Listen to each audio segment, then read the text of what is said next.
Latest എനിക്ക് മനസ്സിലായത് gen C എന്നൊരു ശബ്ദം, ആ ശബ്ദത്തിന്റെ പരിചയം ഉണ്ടായിട്ടില്ല. Generation difference, it's A fact and we must live with that. But the emotional aspect ഉണ്ടല്ലോ, അത് എപ്പോഴും ദൂരെ പോകാൻ പാടില്ല. അവരിലേക്കെല്ലാം കൃത്യമായ ഒരു കാര്യബോധത്തെ എത്തിക്കാൻ സംഘത്തിന് വഹിക്കാൻ പറ്റുന്ന ഒരു പങ്ക് എത്രത്തോളം വലുത്? ഈ മൊബൈൽ സ്മാർട്ട് ഫോൺ വന്ന ശേഷം ചിന്തിക്കുന്ന രീതി മാറിപ്പോയി. അത് ശരിയാക്കണമെന്നെങ്കിൽ ദ ഓൺലി വേ ഈസ് കുടുംബ പ്രബോധനം. ഭാരതീയ ദൃഷ്ടിയിൽ കുടുംബം എന്ന് പറഞ്ഞാൽ ഫാമിലി അല്ല. Father and mother I love you എന്നാൽ 3 പേര് മതി, പറയുന്നവനും പിന്നെ അച്ഛനും അമ്മനും. നിങ്ങൾ കുടുംബം എന്ന് പറയുമ്പോൾ അറ്റ്ലീസ്റ്റ് 3 ജനറേഷൻ ഒരു വീട്ടിൽ ഉണ്ടാവണം. വിവാഹത്തിന്റെ ഉദ്ദേശം ഏതാണ്? ധർമ്മ സംരക്ഷൺ, അവർ നല്ല നെക്സ്റ്റ് ജനറേഷൻ അത് കൊടുക്കണം. വുമൺ എങ്ങനെയാണ് ഒരു കമ്പാനിയൻ ആകുന്നത് എന്നുള്ളതിനെ കുറിച്ചിട്ട് മനോഹരമായി പറഞ്ഞു വെച്ചിട്ടുണ്ട്. സാധാരണ ഒരു വീട്ടിൽ ഒരു പുരുഷൻ ഉയർത്തിപ്പോയാൽ അവന് ഒരു കുടുംബത്തിന്റെ കീർത്തി മേൽക്കൊണ്ടുപോകാൻ അവന് സാധിക്കും. പക്ഷേ ഒരു പെൺകുട്ടി അങ്ങനെ വന്നാല് 2 വംശങ്ങളെ കീർത്തി. അതുകൊണ്ടാണ് ഭാരതീയ സംസ്കൃതിയിലെ എല്ലാ സ്ത്രീകളും മാതൃവത്ത്. വ്യക്തിവികാസം എന്ന് പറയുന്ന ഒരു പേഴ്സണൽ ഡെവലപ്മെന്റിന് ഒരുപാട് പ്രാധാന്യം കൊടുക്കുന്ന സംഘടനയാണ് സംഘം. ശതാബ്ദി വർഷത്തില് സംഘം മുമ്പോട്ട് വെച്ചത് പഞ്ചപരിവർത്തനം. സമാജത്തിൽ കൊണ്ടുവരുന്നവരാരെ അവർ ഈ സ്വയം സേവകരാണ്. അങ്ങയുടെ തുടക്കകാലം എന്നൊക്കെ പറയുമ്പോൾ സംഘത്തിൽ ചേരുക എന്ന് പറയുന്നത് കുറച്ച് റിസ്ക് ഉള്ള കാര്യം കൂടി ആയിരുന്നു. പക്ഷെ സംഘത്തിന്റെ അകത്ത് വന്ന ശേഷം സമാജം ഞങ്ങളെ ഒന്ന് കാണുന്ന ദൃഷ്ടി ഉണ്ടല്ലോ, അത് സംഘായത് കൊണ്ട് അങ്ങനത്തെ ഒരു ഗൗരവം നമ്മൾ കിട്ടുന്നുണ്ട്. ഇപ്പോ നമ്മൾക്കറിയാം സംഘത്തിന്റെ പ്രധാന ലക്ഷ്യങ്ങൾ എന്ന് പറയുന്നത് ഒന്ന് ദേശീയതയെ ഉയർത്തിപ്പിടിക്കുക എന്നുള്ളതാണ്. ഒപ്പം തന്നെ വ്യക്തിവികാസം എന്ന് പറയുന്ന ഒരു പേഴ്സണൽ ഡെവലപ്മെന്റിന് ഒരുപാട് പ്രാധാന്യം കൊടുക്കുന്ന സംഘടനയാണ് സംഘം. അപ്പോ എങ്ങനെയാണ് സുബ്രഹ്മണ്യ ഭട്ട് എന്ന് പറഞ്ഞ വ്യക്തിയെ രൂപപ്പെടുത്തുന്നതിൽ സംഘം ഉണ്ടാക്കി? ഞാൻ സംഘത്തിന്റെ അകത്ത് വന്നിട്ടില്ലെങ്കിൽ സാധാരണ ഒരു അധ്യാപകനായിട്ട് റിട്ടയർഡായിട്ട് പോവുക. പിന്നെ എന്റെ പേരും ആർക്കും അവിടെ അധ്യാപകനായിരുന്നു, റിട്ടയറായി, ഇപ്പൊ ഇവിടെ ഉണ്ടെന്ന് അറിയില്ല. അന്ന് അങ്ങനെ ആ സ്ഥിതി. ഇപ്പൊ പക്ഷെ സംഘത്തിന്റെ അകത്ത് വന്ന ശേഷം ഞങ്ങളെ സമാജത്തിൽ ഞങ്ങളെ കാണുന്ന ഒരു സമാജം ഞങ്ങളെ ഒന്ന് കാണുന്ന ദൃഷ്ടി ഉണ്ടല്ലോ, അത് സംഘായത് കൊണ്ടും അങ്ങനത്തെ ഒരു ഗൗരവം നമ്മൾ കിട്ടുന്നുണ്ട്. അപ്പോ ഈ നമ്മൾക്ക് ഇപ്പൊ കിട്ടുന്ന ഗൗരവം ഏതുണ്ട്, അതിനെല്ലാ കാരണം സംഘമാണ്. ഇല്ല എന്നെങ്കിലും ഞങ്ങളെ പേര് ജസ്റ്റ് റിട്ടയർഡ് ടീച്ചർ ആരെപ്പോ അന്ന് അങ്ങനെ പറയാം. ഇപ്പൊ അങ്ങനെ ആ സ്ഥിതി ഇല്ല. കാണുമ്പോൾ തന്നെ സംഘത്തിന്റെ വിഭിന്ന ജവാബ്ദാരി ഇട്ടിട്ട് ഒരു സംഘത്തെ ഒരു കാണുമ്പോൾ തന്നെ ഒരു സംഘത്തിന്റെ കാരണത്തും നമ്മൾ ഒരു വിശ്വാസം, ഒരു ഗൗരവം, അത് ഞങ്ങൾക്ക് അത് വേണമെന്ന് പറഞ്ഞാൽ കിട്ടുന്നതല്ല. പക്ഷെ ഈ സംഘയാത്ര കൊണ്ട് നമ്മൾക്ക് ലഭിച്ചത് അതാണ്.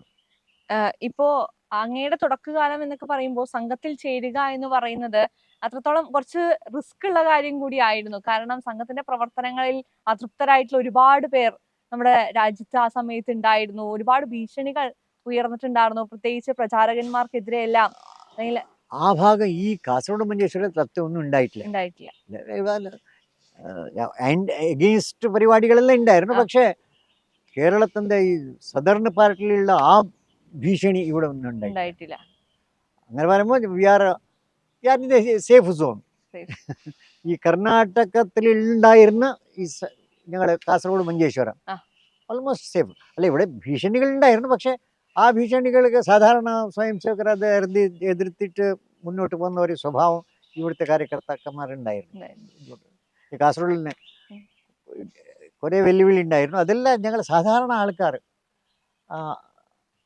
സംഘത്തിന്റെ സ്വയം സേവകർ അറിയുന്നതിന് മുമ്പ് അവിടെ കൈകാര്യം ചെയ്തിട്ട് പോകുന്ന ആ വാതാവരണം ഇവിടുന്ന് സൂചന കൊടുത്തിട്ട് അതൊന്നുമില്ല. സ്വയമായിട്ട് എന്തെങ്കിലും വേണ്ടാത്ത ഇത് നടന്നു എന്നായാലും ഇമ്മീഡിയറ്റ് അതിന് ഉത്തരം കൊടുക്കുന്ന ഒരു വ്യവസ്ഥ, ഇൻബിൽറ്റ് വ്യവസ്ഥ പോലെ ഉണ്ടായിരുന്നു. അപ്പോൾ അതുകൊണ്ട് ഞങ്ങൾക്ക് ആ പ്രോബ്ലം ഒന്നും ഉണ്ടായിരുന്നില്ല. ഇപ്പോ 83 വയസ്സായി. 83ാമത്തെ വയസ്സാണ്. ഈ വയസ്സിലും സേവന പ്രവർത്തനങ്ങളൊന്നും നിർത്തുന്നില്ല. കൃത്യമായി പരിപാടികളിൽ എല്ലാം പങ്കെടുക്കാൻ ശ്രമിക്കുന്നു, ഒന്നും തളർത്തുന്നില്ല എന്നുള്ളതാണ്. ആ ഒരു ഊർജം തരുന്നതിൽ സംഘം എത്രത്തോളം പങ്കെടുക്കും? സംഘത്തിന് അന്ന് എന്റെ പരിപാടി ചുമതല മാറ്റുമ്പോഴൊന്നേ സർക്കാർ ഹാജി പറഞ്ഞിരുന്നു, കഞ്ഞപ്പാടി മാഷയ്ക്ക് എവിടെ വേണമെങ്കിലും വിളിക്കുക, അവർ വരും. അവർക്ക് ചുമതല ഒന്നുമില്ല, പക്ഷെ ആര് വേണമെങ്കിലും അവരെ വിളിച്ചാൽ അവർ വരും എന്ന് പറഞ്ഞു. അങ്ങനെ വിളിച്ച സ്ഥലത്തേക്ക് ഇപ്പോഴും പോകുന്നു. ഞാൻ ഇന്നലെ മിഞ്ഞാന്ന് തീർത്ഥഹള്ളിയിൽ വിജയദശമി ഉത്സവം ഉണ്ടായിരുന്നു. ഓ. വൈകുന്നേരം അവിടുത്തെ ഉത്സവം. അത് കഴിഞ്ഞിട്ട് ശിവമൊഗ്ഗ ഉത്സവമായി. അത് നെക്സ്റ്റ് ഡേ ഇന്നലെ സെക്കൻഡ് വിജയദശമി. ആ ഉത്സവം കഴിഞ്ഞപാട് പെർള ഉത്സവത്തിൽ ഞാൻ വന്നു. അപ്പോൾ സംഘം വരണമെന്നും അപേക്ഷ പറഞ്ഞാൽ മതി, അവിടെ ഞങ്ങൾ എത്തും. സംഘം വിളിച്ചാൽ പോകാതിരിക്കുന്നത് എങ്ങനെയെന്നുള്ളതും കൂടി ഉണ്ടല്ലോ. ഇല്ല. പിന്നെ കുടുംബ പ്രബോധനത്തിന്റെ ഒരു ചുമതല കിട്ടിയ ശേഷം സംഘത്തിന്റെ ഡയറക്റ്റ് സംഘകാര്യത്തിന് ഫീൽഡ് വേറെയായി. സംഘകാര്യത്തിൽ നിങ്ങൾ പറഞ്ഞ പോലെ വ്യക്തി നിർമ്മാണം, അതാണ് ഞങ്ങളെ മെയിൻ ലക്ഷ്യം.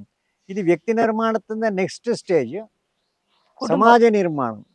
അപ്പൊ ഇപ്പോഴത്തെ ഈ ശതാബ്ദി വർഷത്തിൽ സംഘം ഞങ്ങളെ മുമ്പോട്ട് വെച്ചത് പഞ്ചപരിവർത്തനം. ഈ പഞ്ചപരിവർത്തനം സമാജത്തിൽ വരണം. ഈ സമാജത്തിൽ കൊണ്ടുവരുന്നവരാരെ അവർ ഈ സ്വയം സേവകരാണ്. ഈ സ്വയം സേവകർ ഈ വ്യക്തി നിർമ്മാണ കാര്യത്തിൻ്റെ അതിൻ്റെ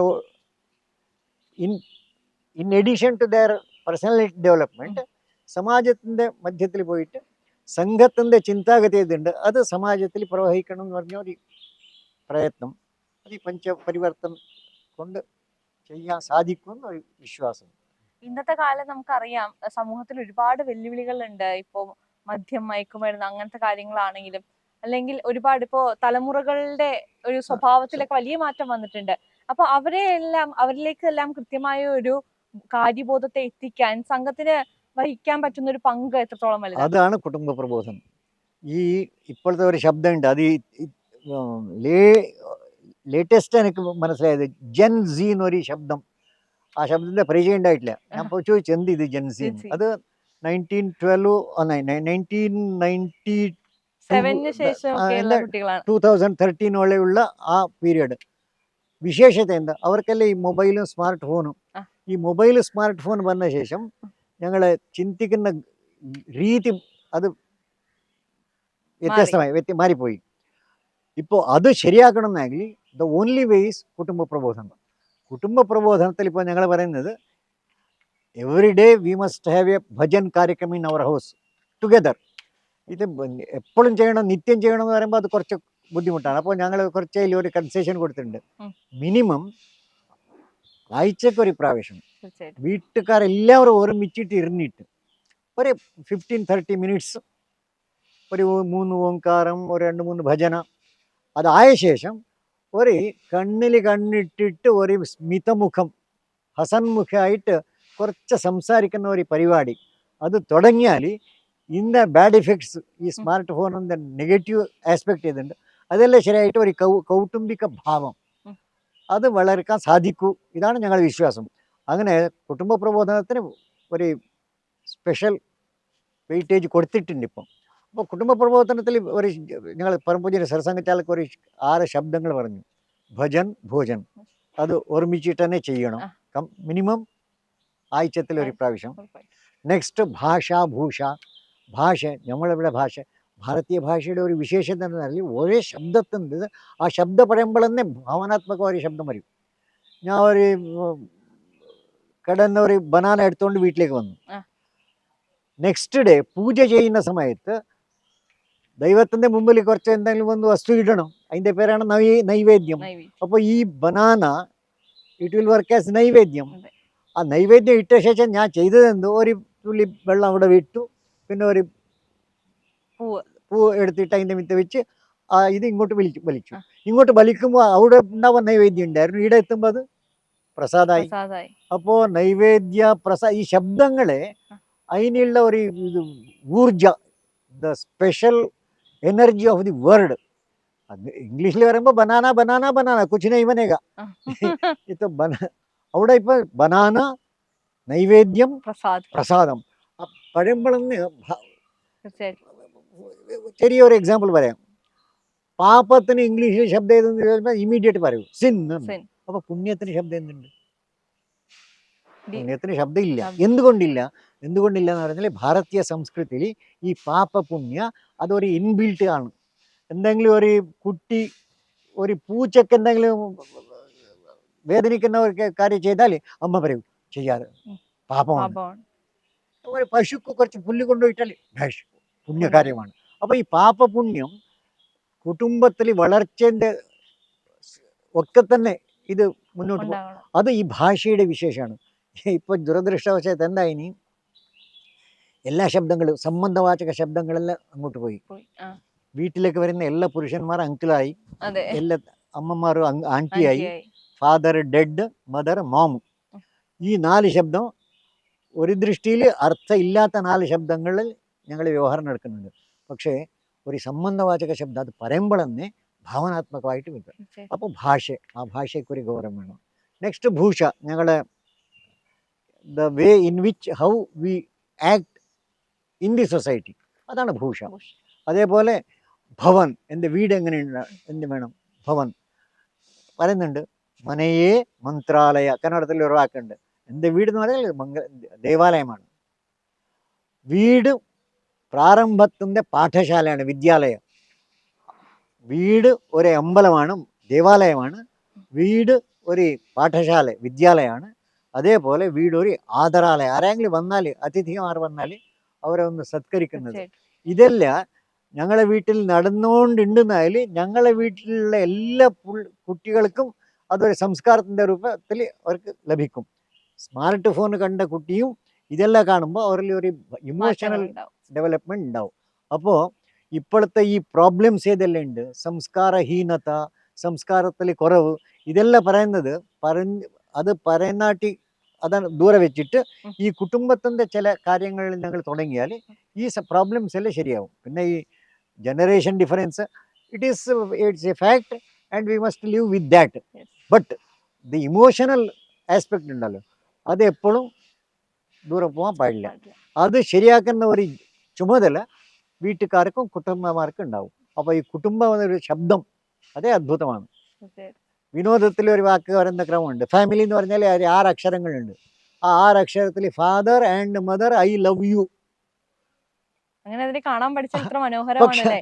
അത് നമ്മളെ ഭാരതീയ ദൃഷ്ടിയിൽ കുടുംബം എന്ന് പറഞ്ഞാൽ ഫാമിലി അല്ല. Father and mother, I love you എന്നാൽ 3 പേര് മതി, പറയുന്നവനും പിന്നെ അച്ഛനും അമ്മനും. ഞങ്ങൾ കുടുംബം എന്ന് പറയുമ്പോൾ അറ്റ്ലീസ്റ്റ് 3 ജനറേഷൻ ഒരു വീട്ടിൽ ഉണ്ടാവണം. അത് ഈ 3 ജനറേഷൻ വീട്ടിലുള്ള എല്ലാ ആൾക്കാരും പിന്നെ അവരോടുള്ള ഒരു സംബന്ധം, ഇത് ഞങ്ങളെ വീട്ടിൽ വരുന്ന എല്ലാ സമസ്യകൾക്കും ഈ കുടുംബ വ്യവസ്ഥ പരിഹാര രൂപത്തിൽ ഞങ്ങൾ കാണാൻ സാധിക്കും. ഇപ്പോ അങ്ങ് ഒരു സ്ത്രീകളെ കുറിച്ച് നടത്തിയ ഒരു പ്രസംഗം ഞാൻ കേട്ടിട്ടുണ്ടായിരുന്നു യൂട്യൂബില്. അതില് വുമൺ എങ്ങനെയാണ് ഒരു കമ്പാനിയൻ ആകുന്നത് എന്നുള്ളതിനെ കുറിച്ചിട്ട് മനോഹരമായി പറഞ്ഞു വെച്ചിട്ടുണ്ട്. അപ്പൊ അത്തരത്തിലുള്ള കാഴ്ചപ്പാടുകളെ മാറ്റിയെടുക്കാൻ സംഘം സഹായിച്ചിട്ടുണ്ടോ? സ്ത്രീകളെ കുറിച്ചിട്ടുള്ള കാഴ്ചപ്പാടുകൾ അല്ലെങ്കിൽ അത്തരത്തിലുള്ള സോഷ്യൽ ആയിട്ടുള്ള കാഴ്ചപ്പാടുകളിൽ ഒരു നിലപാടുകൾ ഉണ്ടാക്കാനൊക്കെ? അതിപ്പോ സാധാരണ ഞങ്ങള് വൈവാഹിക കാര്യക്രമങ്ങളിൽ ഇവിടെ കാസർഗോഡ്, മംഗളൂർ ഈ വിഭാഗത്ത്, കർണാടക പ്രാന്തത്തിൽ വിശേഷമായിട്ട് ഈ വൈവാഹിക പരിപാടി നടന്ന സമയത്ത് ഞങ്ങളൊരു മംഗളനിധി എന്നൊരു പ്രോഗ്രാം ചെയ്യുന്നുണ്ട്. ആ മംഗളനിധി എന്ന് പറഞ്ഞാൽ ഈ കല്യാണം കഴിക്കുന്ന ആ വീട്ടുകാർ സമാജത്തിൻ്റെ ഒരു ഗൗരവ സൂചകമായിട്ട് ഒരു നിധി അർപ്പണയാക്കുന്നത്. ആ സമയത്ത് ഈ മാരേജസ്, വൈ ദീസ് മാരേജസ്, ഈ പ്രശ്നക്ക് ചില ഉത്തരങ്ങൾ. അപ്പോൾ സാധാരണമായിട്ട് വിവാഹിതരെന്ന സമയത്ത് ഒരു സങ്കല്പ ചെയ്യുന്ന പദ്ധതി ഉണ്ട്. അത് ഭാരതീയ സംസ്കൃതിയാണ്. എന്തെങ്കിലും ഒരു കാര്യക്രമം ചെയ്യണമെന്നാൽ അതിൻ്റെ മുന്നോട്ട് ഒരു സങ്കല്പം. ആ സങ്കല്പത്തിൽ പറയുന്നത് ധർമ്മ പ്രജാ സിദ്ധ്യർത്ഥം, ധർമ്മത്തിൻ്റെ പ്രൊട്ടക്ഷൻ, നല്ല കുട്ടികൾ സമാജക്ക് കിട്ടണം. അത് 2 വിവാഹത്തിൻ്റെ ഉദ്ദേശമേ അതാണ്. ധർമ്മ സംരക്ഷൺ, അവർ നല്ല നെക്സ്റ്റ് ജനറേഷൻ അത് കൊടുക്കണം. അപ്പോൾ വിവാഹത്തിന് ഒരു ഉദ്ദേശമുണ്ട്. ആ സമയത്ത് പറയുന്ന ഇനിയൊരു വ്യവസ്ഥയുണ്ട്. ഇത് സ്ത്രീകൾക്ക് സംബന്ധിച്ചു.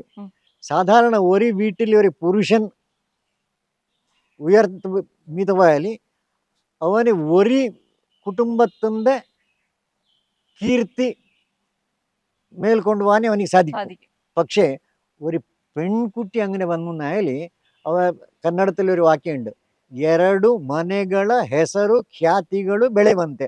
2 വംശങ്ങളെ കീർത്തി അത് വർദ്ധിക്കുന്ന ഒരു ശക്തി സ്ത്രീകൾക്കുണ്ട്. അതുകൊണ്ടാണ് ഭാരതീയ സംസ്കൃതിയിൽ എല്ലാ സ്ത്രീകളും മാതൃവത്ത്, അത് ഭാരതീയ സംസ്കൃതിയാണ്. അപ്പോൾ ഈ വിവാഹ സമയത്ത് പിന്നെ ഇങ്ങനത്തെ എല്ലാ സമയത്ത് ഈ വിഷയങ്ങൾ ബോധിപ്പിക്കുന്ന ഒരു ഈ കുടുംബ പ്രബോധനം അതിൻ്റെ ഒരു ഭാഗമായി. ഇപ്പൊ ഒരുപാട് ചുമതലകൾ ഉണ്ടായിരുന്നു, അഖില ഭാരതീയ ചുമതലകൾ വഹിച്ചിട്ടുണ്ട്. ഈ ഒരു കാലഘട്ടത്തിലൊക്കെ ജീവിതത്തിൽ ഇന്നും കാത്തു സൂക്ഷിക്കുന്ന ചില ഓർമ്മകളുണ്ടോ?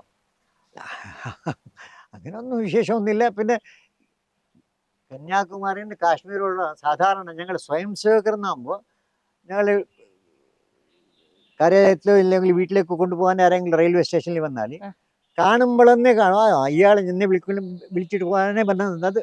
അതൊരു സ്പെഷ്യാലിറ്റിയാണ്. ആ കണ്ണിൽ തന്നെ കാണും. ആരെങ്കിലും നമ്മളെ കൊണ്ടുപോകാൻ വന്നാൽ അവരെ കണ്ണ് കാണുമ്പോൾ ഇവർ നമ്മളെ ആളാണ്. അത് ഇവിടെയെങ്കിലും എങ്ങനെ അതുകൊണ്ട് ആ പ്രോബ്ലം ഒന്നുമില്ല. എല്ലാം ഒരു ആത്മീയ ഭാവം. സംഘത്തിൻ്റെ ഒരു വലിയ ഒരു ഇത് എന്ന് പറഞ്ഞാൽ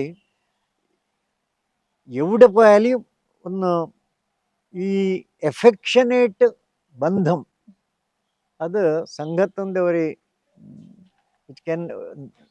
നത്തിങ് ക്യാൻ റീപ്ലേസ് ദിസ്.